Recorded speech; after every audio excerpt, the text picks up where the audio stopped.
Hey, everybody. Appreciate you joining today. I wanted to bring this gentleman in. This is Matt Willett. He's one of our senior developers and principal consultants here at the Estes Group. Matt, I know we wanted to talk a little bit about Estes AI today and give the folks a little bit of a preview of where we are, where it's going, and that kind of thing. Um, you have prepped a pretty informative slide sheet. You want to bring that up and let's talk about what Estes AI is. Of course. Yeah, thank you for talking with me today. I'm excited to talk about this. This is kind of a high level overview of what we're calling Estes AI. So when we think about AI, it can mean many different things. It can be implemented in many different ways. And everyone in the industry is trying to figure out how do we best leverage this very powerful technology, keep up with the trends, stay competitive, but also kind of stay safe, stay away from hallucinations, and how do we leverage it the best way? And so what we've been working through is what we think is a good first step down that path, uh, and we think it solves a pretty common issue that is otherwise kind of a difficult problem to solve without the use of AI, and that's what we're generally calling kind of Estes AI. And where we want to start this is the idea of the order entry process. So one big advantage that AI has is taking unstructured content and converting it into structured content. So going from PDFs, Word docs, just a paragraph of text into some type of structured content that you can do something programmatically with, whether that's a JSON object, CSV, graph, whatever you want to throw it into. And so that uh, process at the front of the line of any manufacturing company of getting a quote entered or getting an order entered can be very labor intensive, and it just seems ripe for the picking of having AI assist with that. So that's kind of where we're starting. So the idea here is that you have an AI agent that's supporting you in several ways, but the best way to think about it is your order entry clerk or your whomever is entering these orders has an AI sitting right next to them doing the same thing, but can reach out to them if it needs assistance. And that's where one big advantage of AI comes into play here is it can start interacting with you and isn't just I hit an error and I can't go any further. I'm gonna go throw an exception and somebody else has to deal with it. Like, no, AI can help you through these exceptions. So the first part of this is what we call the data bridge. And what that data bridge is that's your connector to the outside world to ingest the information, whether it's a Outlook inbox, it could be a hot folder, it could just be an upload of a document. Uh, it takes that content and then it starts to parse it apart and do that unstructured data to structured data conversion. So we kind of tell it, hey, this is what we should be looking for. Here's the structure that I want you to provide the data in, and then we leverage AI to go do that transformation for us. The key piece about all of this is the data validations that it goes through. So it's not just taking, the customer's word that yes, they can order a product for free, or ship it to another country that we have no idea how to get to. Those types of things we do validate and say, yes, you are a customer of ours. If you're on a price list, you are on that price list for us to validate against. We're not selling this to you for $0. Whatever those rules are that we need to bake into this, that data bridge takes all of that into account through this data validation process, and then ultimately lands into, a standardized JSON object that we can then do something with programmatically. Sure. So once we get to that point, then the next big thing is, how do we process this into the ERP system? So uh, leveraging APIs for Epicore's ERP, whether it's P21 or Kinetic is a common approach to do this. But it takes a lot. It's usually not just one endpoint that you're sending information to. It's usually multiple endpoints. They have to be fired in a very particular way. Sometimes one endpoint may be upset about the information that you're sending, and it needs some type of adjustment. This core process is another AI-driven process that works through those API calls. It works through those issues that it runs into, uh, and ultimately processes the data into the ERP system. I want to go back to talk about what happens if it does hit an issue within that transaction, that API call. Uh, that's where a normal process, a non-AI process, you get an exception log, you get an email, somebody has to go in and after the fact go figure out what happened, can they address it? Do they re-trigger it, or then do they just do it manually because it's too complicated an exception to work around?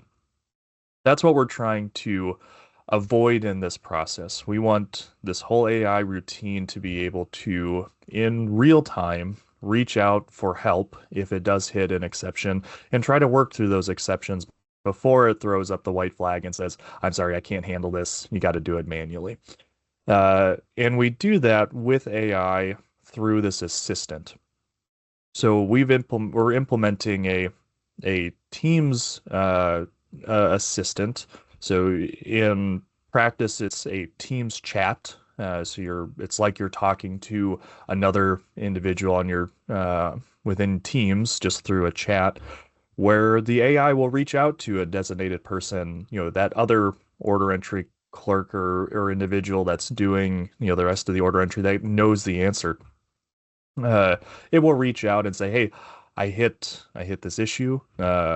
What do you like? What should I do about this? Do you want me to review it? Do you want me to adjust something? What are the next steps here?"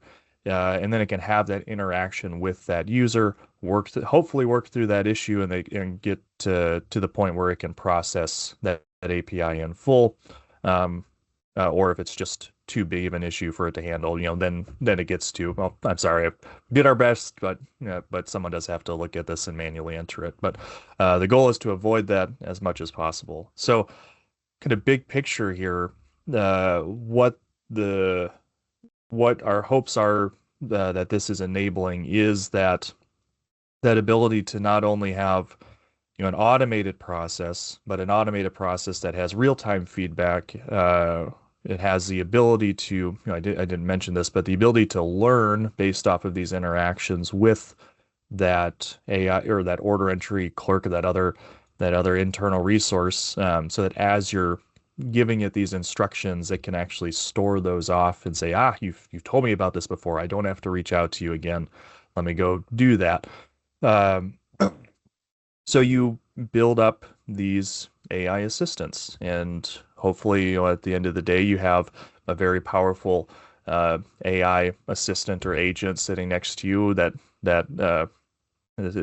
this is what sounds weird in the AI space, but it's almost like another coworker, or at least it can feel that way because how you interact with it and talk to it. But taking a lot of that manual entry burden out of people's hands and being able to leverage those existing resources for uh, more value add to the company is the goal. Let's eliminate the need with these AI tools for mass amounts of manual data entry. Very cool. One of the words you mentioned at the early beginning of this is hallucinations. Tell me a little bit more about what that means and how that can impact a project like this. Yeah, so what a hallucination is these AI models, or these large language models, LLMs in short. They've been trained on effectively the open internet, as much text content that it can gather. These foundational models like OpenAI or Anthropic or Meta's got their own open source model. They've all been trained on the open internet. Well, the open internet isn't always right. Right? The internet's the internet. So Yeah. that's the challenge, is when these LLMs are at their core doing uh, predictions, text predictions of what's coming up next within this sentence. And so when it's trained on information that isn't accurate, then yes, it does have the ability to say back inaccurate data or hallucinations, right? So all of these foundational models are doing a whole bunch of different techniques to eliminate that as much as possible, whether it's weighting the training data uh, uh, by popularity or by some type of score to say yes, this is believed to be accurate. Um, they're all working on that, and that's kind of the the one linchpin in all of AI is getting through that so that someone can say yes, this is 100% accurate. Um, and so that's the ultimate challenge of hallucinations. Now, how you can combat that in a process like this is through that data validation process. So anywhere where the AI is generating content for us to use, whether it's um, this process here to go from unstructured PDF data into a standard structure uh, that we can then process, we go through and validate all of that content that the AI generated for us to make sure that we're, as close as we can get, or we're as confident as we can be that what the AI is generated is accurate. And then there's some other techniques that you can do with additional AI to effectively have AI uh, scrutinize other AI responses. Now, the AI doesn't know it's talking to an AI. The AI just sees information, but you can use that to kind of layer on these quality checks and say, okay, this is what information just came out. This AI engine has its own set of objectives to be highly scrutinous of this information. It's going to go run its own validations. We all wrap that in our own hard-coded validations that we can know are always going to be 100% accurate because it's traditional hard-coded, querying and data validation techniques. And then ultimately we hope to get to a valid result. But that said, these processes can never be 100% accurate. That's why we also are creating a feedback loop and a rework, not a rework loop, but a feedback loop back to the end user, so that this isn't just a black box. You can actually see, all right, this is what decisions it made, this is what data it parsed out, this is what transactions it made, so that you can still go in and validate that, just as if another human was entering data. You want to make sure that there wasn't a miskey or a mistranslation of something. That same ability is what we're baking into this kind of on the team side to be able to go see a dashboard of everything that this tool did and do that final gut check, safety check, make sure everything is working as intended. So you're talking about things like transaction logging and Mhm. things of that nature, and finding a way within this framework to present those transaction logs. Um,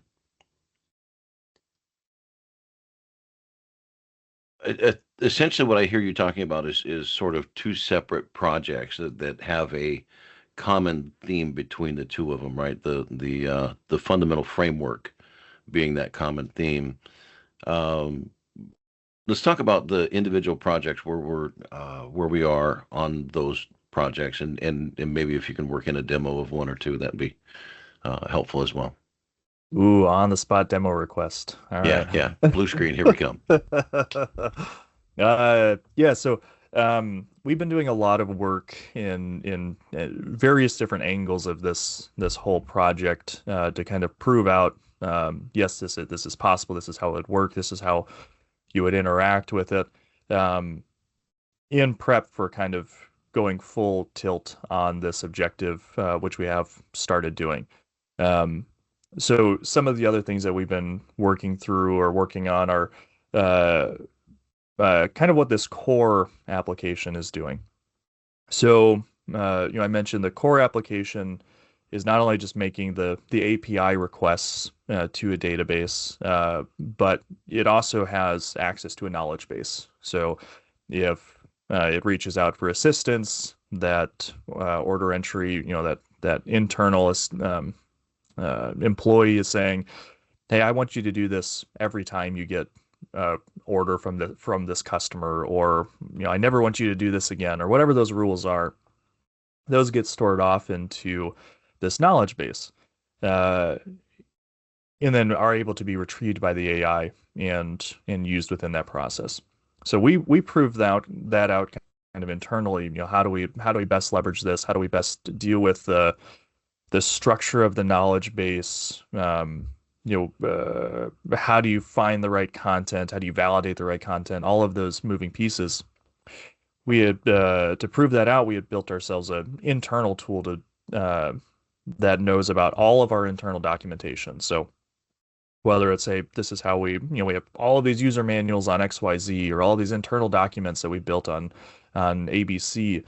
We've trained this AI to know all of this and then tied it to a Teams chatbot. And now everyone here at Estes can just go chat with the AI and say, hey, what do we know about XYZ or ABC customer or XYZ process or whatever we have?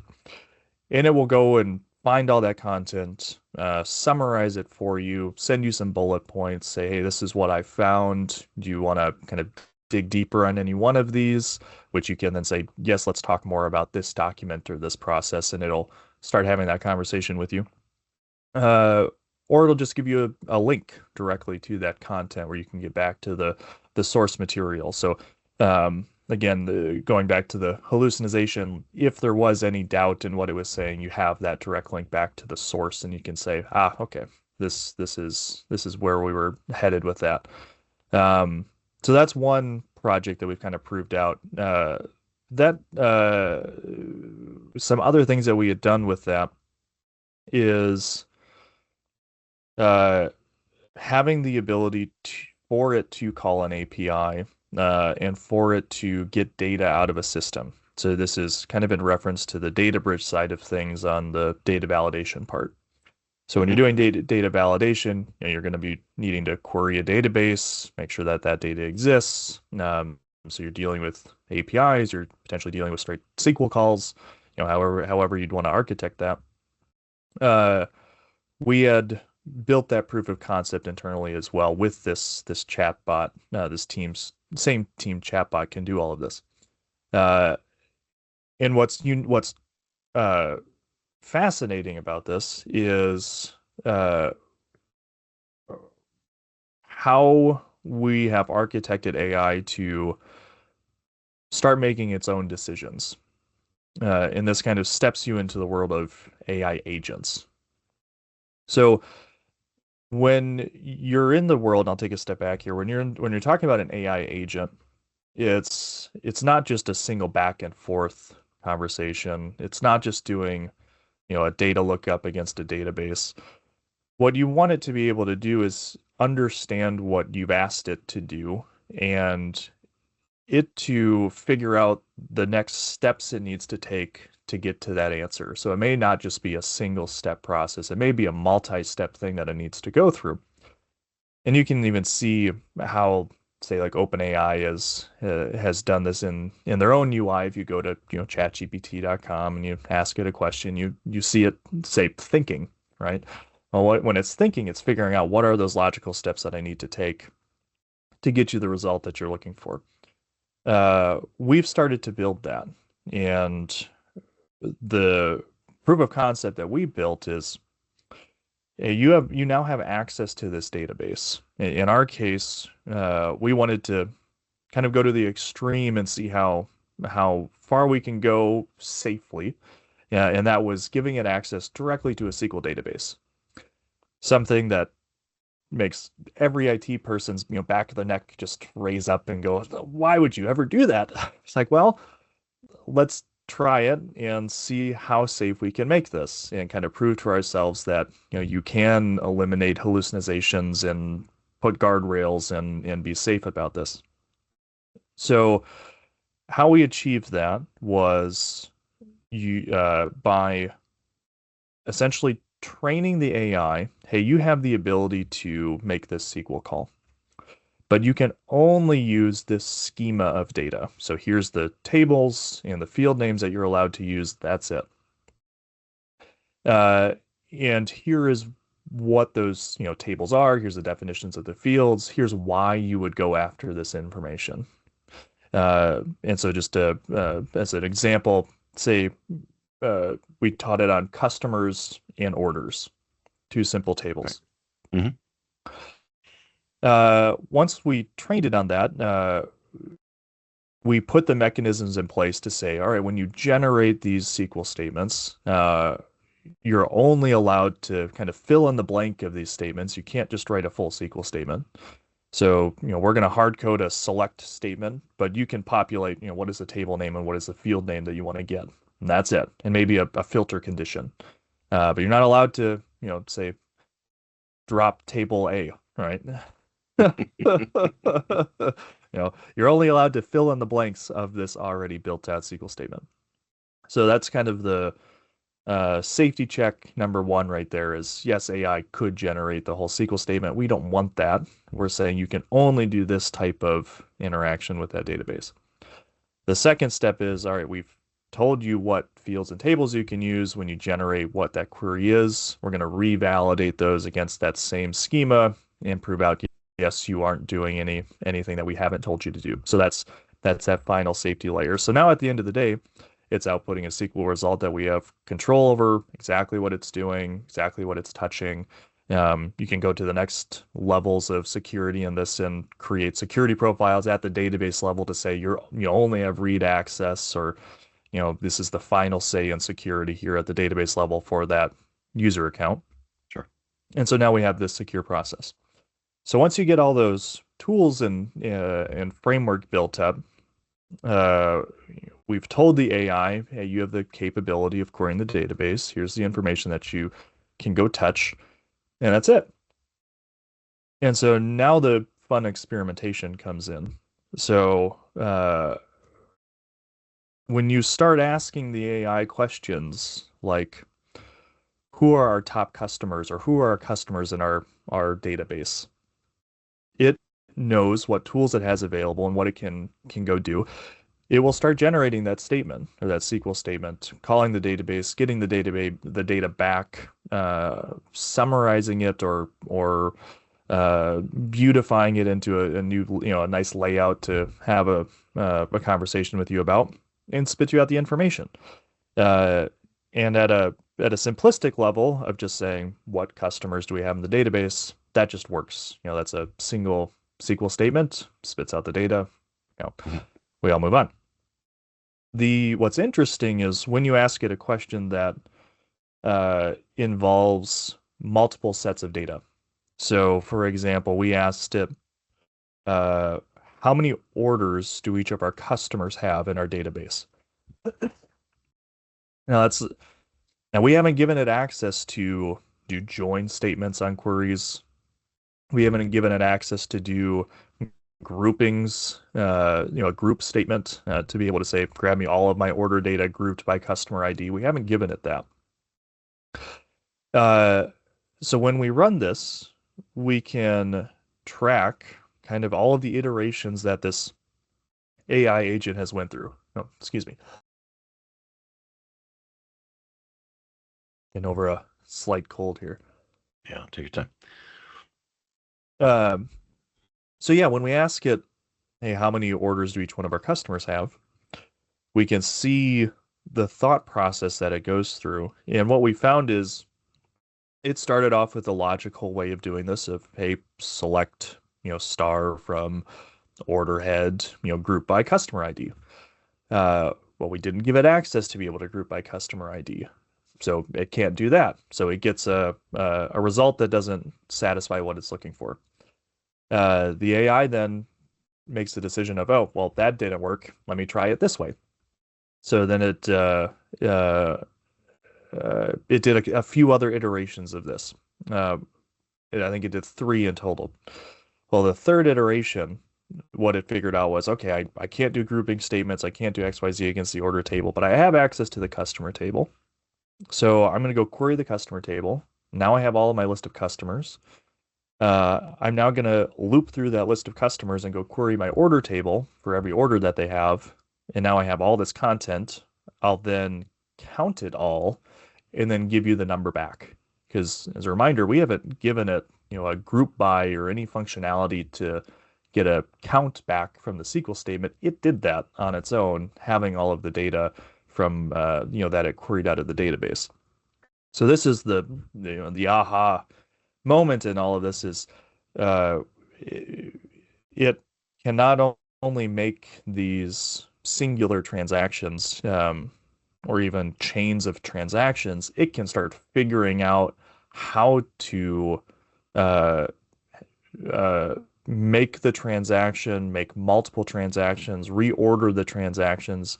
It can figure that out on its own, knowing what its objective is and what capabilities it has to do it. And that's where we all started kind of building our competences in this AI core engine that, yeah, if we give it the right tools, the right guardrails, the right safety checks, the right knowledge base on how to do these things, then it can start figuring out and working through the logical steps to achieve the task that it's given, in our case of creating an order.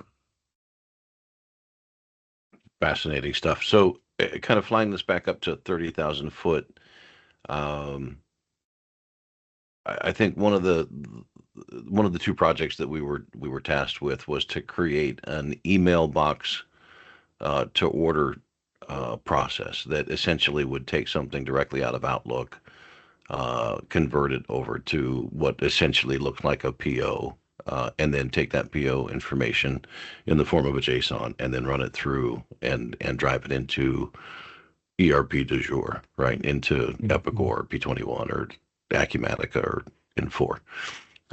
How far along are we on a project like that at this point? Where do we stand there?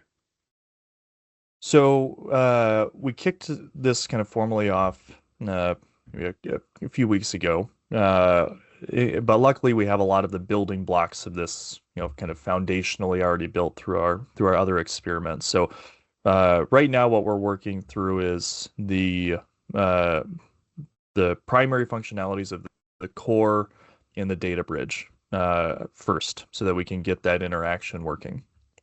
And then once we have that interaction working, then the assistant will come on shortly behind that. So uh, right now we're kind of targeting around end of Q1 that we'll be able to have a fully functional process that we can then start demonstrating out. Beautiful, beautiful. And in the other project that we took on, like you talked about earlier, was taking a lot of that internal documentation and driving it into the AI core and letting that serve as way beyond a search, right? A Hmm. glorified search because of its ability to summarize and bullet point out and things like that. So maybe a quick demo on what something like that looks like, just so we can kind of wet our taste buds from the Teams integration piece. Yeah, let me get that fired up here real quick.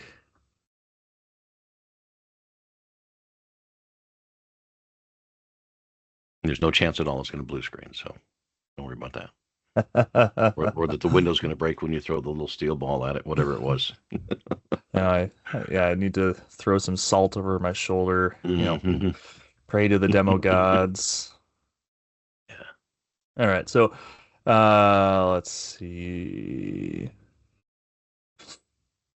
All right, so we're going to be looking at kind of an older thread, but a thread nonetheless of our AI. So this is our internal chatbot that we've built. So you can see here, this is just looks like a regular user. And we have about it is deployed as an app, so you get an about page, but the chat is what we're interacting with. Um, and here you can just ask it a question. So, uh, uh, for example, let me ask, you know, so in our KB, so our knowledge base, sure. it's not necessarily a keyword, but it just helps the AI know. All right, I should be looking at our knowledge base and not just using my own knowledge. So in our knowledge base, you know, uh, how do I enter an order in Epicor?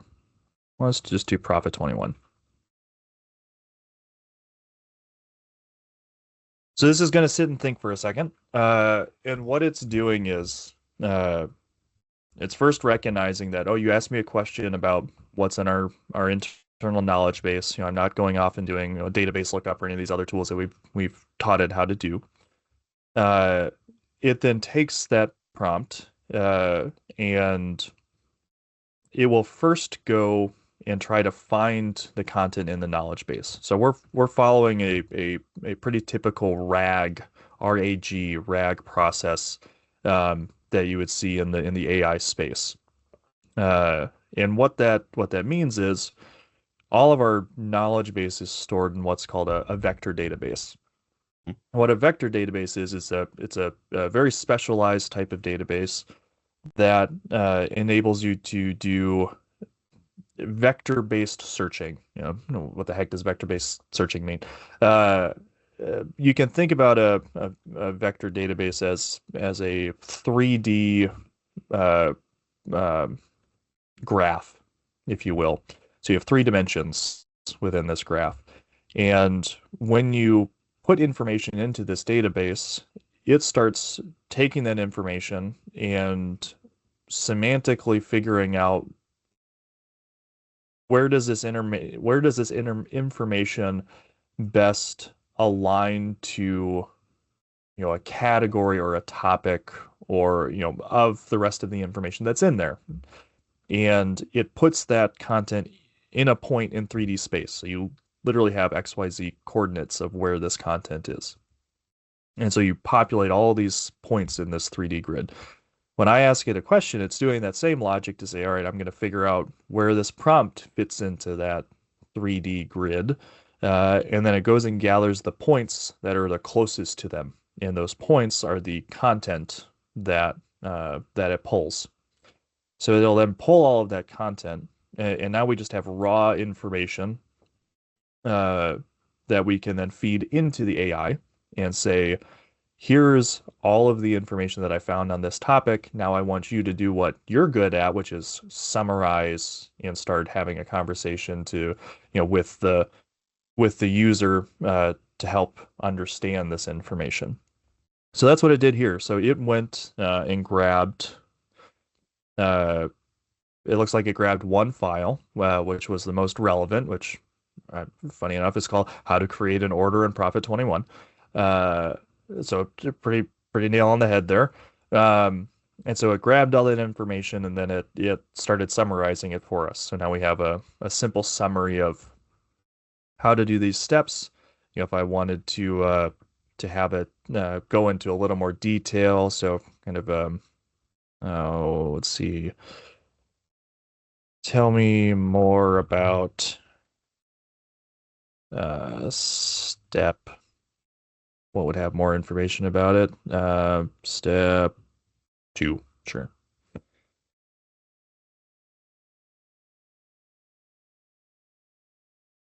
So now it's going to go think and regrab any more content that I might need to understand more about how to enter customer information, summarize that all for you. You're off and running.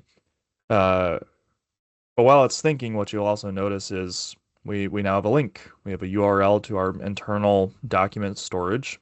So it's not the link to the vector database because that's all dots in space and very abstracted. But this takes you to the raw source material that loaded this content into that vector database. So you can go straight to that and read this in full detail if you wanted to.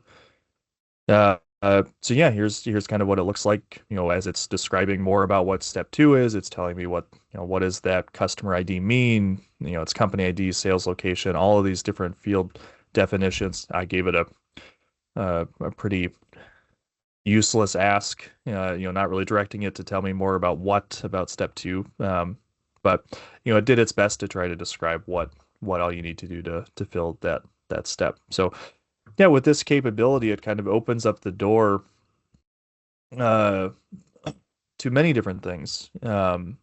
Taking a step back and just thinking about some of the biggest challenges around content creation, content storage. It's ease of use. how easy is it to find information? How easy is it uh, to summarize or understand the information?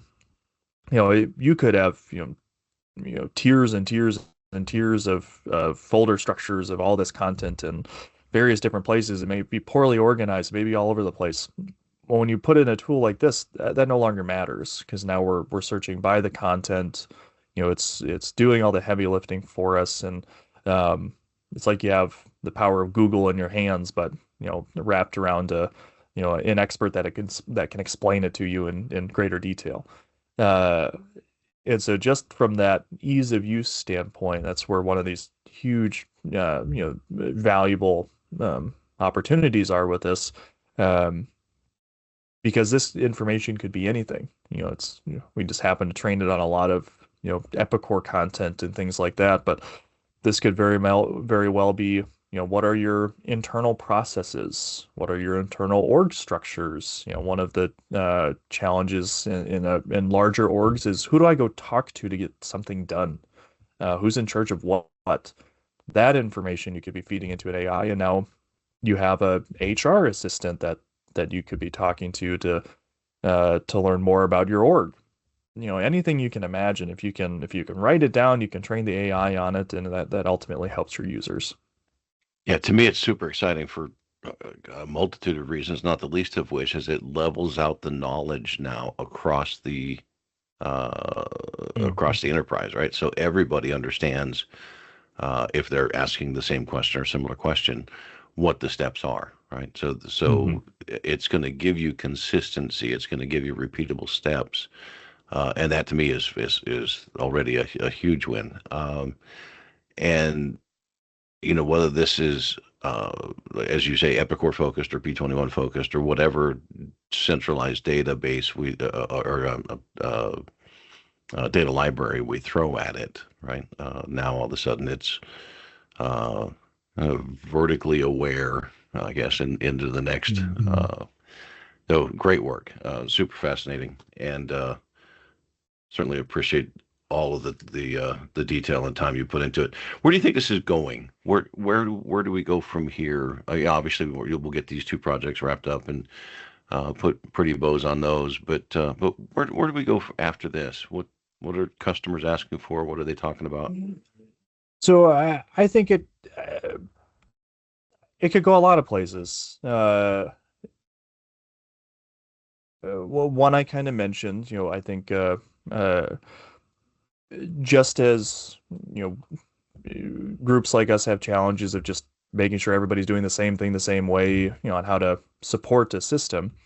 Companies can have same challenges of, okay, how do I go through this business process? What are my steps here, not just within Epicor, but within the company? Who should I be talking to? So having that internal company process knowledge at your fingertips, everybody's doing the same thing.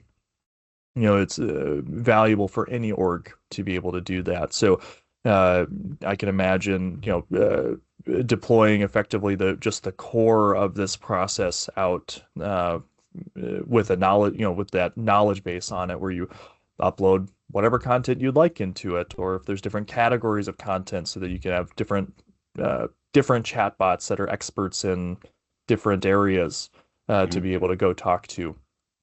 That's kind of a pretty straightforward deviation or derivative of where we're at. Uh, but what's also interesting is when you, how I tend to think about this is what is AI's strong suit, in particular LLM's strong suits, and do those have places within the marketplace that it serves best? A lot of what we've been talking about here with the knowledge bases, going from or unstructured data to structured data to make it searchable. It's very good at unstructured data, uh, but it can also be very good at structured data. So, uh, at its core, LLMs are kind of evolutions of machine learning and these other more powerful tools. They still have the capability uh, to do things, say like pattern recognition or data analysis, or given the right tools, data graphing, and be able to do reports out of these things. So, I can imagine a small step could be, hey, I have an AI agent for, say, my engineers or my manufacturers or my say like production planners or buyers or that type of thing, where it will comb through, say, your new parts or your part history or transactional history and say, hey, you typically process this part in this way through your system, but this part was just created that seems close to this, but these these things are off. Is this right? Should we be doing it that way? Should we be having a minimum stock value of 10 million units? Well, probably not. Doesn't seem reasonable. So it can find those kind of pattern anomalies, or leverage tools to find those pattern anomalies and digest it and chat with you and say, hey, we found this. You should be looking at this. Uh, but taking the next step with kind of the API connections that we're making, the natural next step is, all right, I'm not just exposing you the data, I can now fix it for you. So, hey, I found this data. Do you want me to go fix it? Yeah, go update that value, and it can go update the system for you. So, uh, that I think is a very interesting topic because data integrity is the core of any ERP system. It's garbage in, garbage out, right? If you lie to the system, it's going to lie to you. So uh, having and it takes a ton of manpower to do all of that analysis, have the oversight to make sure that things are staying in sync. Leveraging AI to assist with that is a very powerful idea, I think, in making sure that your ERP is scalable and sustainable. One of the things I know you and I have talked about outside of this podcast is that um, that this is being built in almost uh, an AI platform agnostic sort of way. Hmm. But one of the things that has come up recently is Chat 4.0 or 4 whatever, the one of the most recent versions of ChatGPT is its ability to do speech as an input instead of using text as an input. Hmm. So what kind of influence is that going to have on our modeling and what we get to do with it? Yeah, that's a great question. You could think about a world where if you need to pick up a phone to answer, a sales call, and hand key in that order, that is now done through AI. That's done through, instead of the data bridge having an input of Outlook email, that input is now a phone call. Uh, Same thing for, say, customer service. If there's a need for, say, a customer service line where someone can call and ask questions about a product or an issue that they're having, uh, you could tap that into, a knowledge-based type of AI to start having a conversation with that person, going and searching a knowledge base of, oh, I found all of this information. Let me, tell me your email. Let me send you a link, that type of thing. Um, it can do all of that.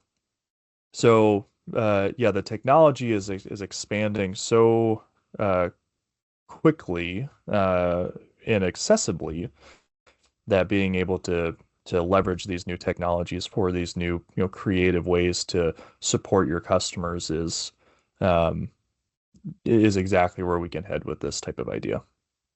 You talked about having AI on the call. Essentially, you could be talking about a couple of different things, right? A direct consumer to AI conversation, or AI in a listening mode where it's recording off and capturing notes from the call, where the actual human is driving the conversation on the sales side, right? So it could be an interim step where AI simply learns from the language that's coming off of the more traditional sales guy, if you will. Is that what I'm hearing? Yeah, have it kind of be a sidekick, if you will, to learn what a sales strategy is. Yeah, absolutely. The um a a text-based version of that is another internal initiative that we're after, which is, as any large, organization, large or small, is they have a lot of channels that people chat through internally. And we're no different. We have a lot of very good information flowing through all these channels of people sharing their ideas and their knowledge and know-how with the rest of the team. Well, uh,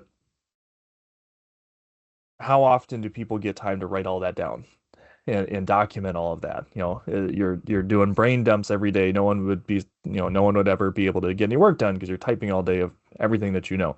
So, one idea that we're gonna want to head after is having that AI be a part of those chat conversations and read through as people are asking questions and answering each other and that type of thing to know, oh, you just asked a question and someone provided the answer.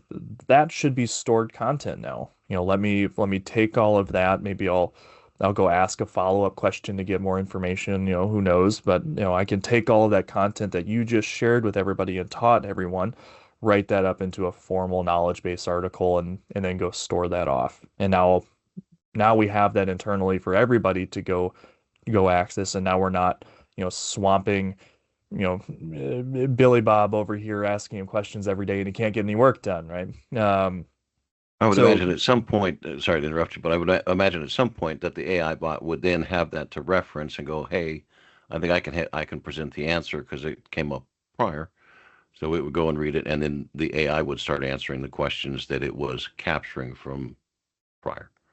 yeah, absolutely. Yeah, once it's in the knowledge base, as it sees new questions comes through, it's just doing that vector database lookup to say, what do we have on this topic? It finds it and spits it back out. So yeah, eventually over time, that you should start seeing, instead of it being mostly a handful of these subject matter experts answering everything, that the AI is starting to pick it up and answer those questions on their behalf. Very cool. Very cool. What are we hearing from our customer base? Anything specific in the way of wants or needs that we can start to address? It's kind of a mixed bag. I think everyone's still trying to figure out, what are the best use cases for AI? How best can they leverage it? Where's the ROI? There's concerns about, is it going to take my job or not? Uh, so it is kind of a mixed bag. So we have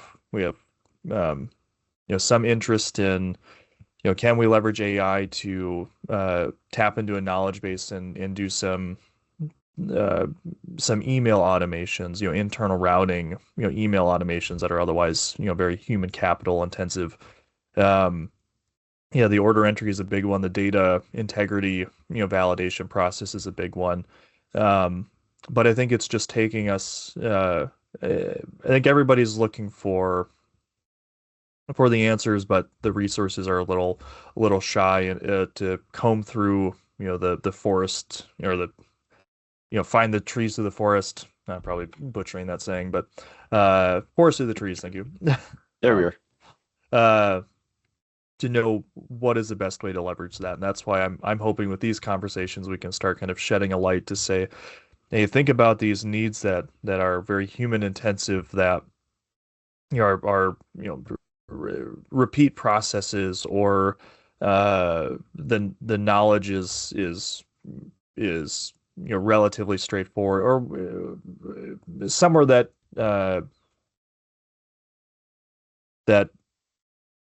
AI could be held useful or put into a useful position based off of kind of what we've been explaining here with knowledge base and being able to learn and transact and that type of thing.